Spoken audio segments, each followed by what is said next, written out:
Bonsoir. La gravité de la situation internationale et les décisions qui se proposent désormais aux gouvernants occidentaux, et notamment à la France, dans le conflit syrien, conduisent Géopragma pour la première fois à devoir prendre la parole afin de préciser ce que doit être, selon nous, la position de notre pays au regard d'une approche réaliste et humaine de nos intérêts nationaux. C'est le socle de la démarche de Géopragma, pôle français de géopolitique réaliste. Notre pays est en effet placé face à un choix lourd de conséquences pour sa place et son influence, non seulement au Moyen-Orient, mais aussi en Europe et dans le monde, selon qu'il s'associera ou non à des frappes anglo-saxonnes contre la Syrie. Dans une atmosphère grandissante d'irrationalité haineuse, parfaitement contre-productive pour l'obtention d'un quelconque apaisement, et méthodiquement construite depuis des mois pour embraser les esprits et abaisser le niveau de lucidité et de discernement de nos gouvernants, si la France devait emboîter malgré tout le pas de l'aventurisme américain, elle ne servirait aucunement ses intérêts, et moins encore ceux du peuple syrien, pris au piège d'influences étrangères dont il est la victime depuis déjà 7 ans. La notion imprudente de ligne rouge est instrumentalisée par ceux qui veulent compromettre toutes les escalades du conflit. L'arme chimique est certes une arme de terreur, mais au moins autant pour nous que pour ceux, malheureuses populations civiles qu'elle cible. Car elle crée un impératif de réaction politique dans nos démocraties occidentales, vieilles sociétés qui veulent croire encore à la guerre propre et juste, alors même que depuis 2011, le conflit syrien, avec des armes classiques, a déjà fait plus de 350 000 morts.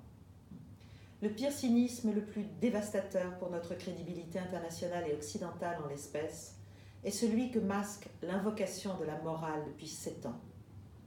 Sachons bien qu'une série de frappes n'aura aucun effet constructif sur la situation militaire globale, mais un effet contre-productif immédiat sur la désescalade amorcée péniblement depuis des mois sur le terrain, parce qu'il redonnera, une telle série de frappes redonnera immédiatement un espoir aux islamistes radicaux de tous bords.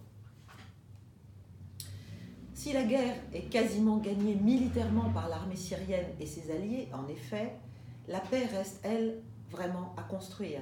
Et il faut conforter les efforts politiques existants au lieu d'ajouter la guerre à la guerre. C'est donc un moment crucial pour la France. Le moment non pas de s'aligner sur ceux qui foulent aux pieds l'ONU, sa charte et ses principes, mais pour préférer faire des guerres afin de renverser une situation militaire qui leur est défavorable, mais c'est le moment, au contraire, pour très rigoureusement évaluer nos risques et nos intérêts propres, et ne surtout pas tomber dans le piège qui nous est manifestement tendu. Le jeu sanglant qui se joue là-bas est infiniment plus vaste en effet que celui du seul territoire syrien ou même irakien. Ce sont les nouveaux équilibres de puissance et d'influence mondiaux qui sont en jeu, rien de moins.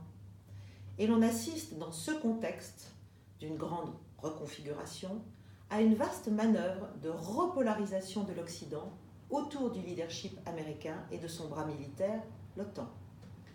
L'Europe est en conséquence sommée, au nom d'une solidarité de principe et d'une identité d'intérêt qui est quand même plus que discutable, de suivre, de se soumettre, et surtout d'abandonner toute idée d'autonomie, et pire encore aux yeux américains, d'indépendance stratégique. Les premiers pas internationaux du président Macron, accueil de Vladimir Poutine, de Donald Trump, visite au président Xi Jinping, politique d'équilibre pragmatique entre ces leaders, ont fait craindre aux Américains d'être traités sur le même pied que la Russie et la Chine par l'Europe et la France. Ils leur ont fait craindre aussi l'émergence d'un homme pouvant incarner un nouveau leadership dans une Europe plus autonome. Monsieur le Président, vous avez un choix à faire, un choix très important, crucial pour votre pays. Rentrez dans le rang, là où la France n'a rien à gagner, ou rester dans la ligne d'espoir que vous avez su faire naître. Je vous remercie.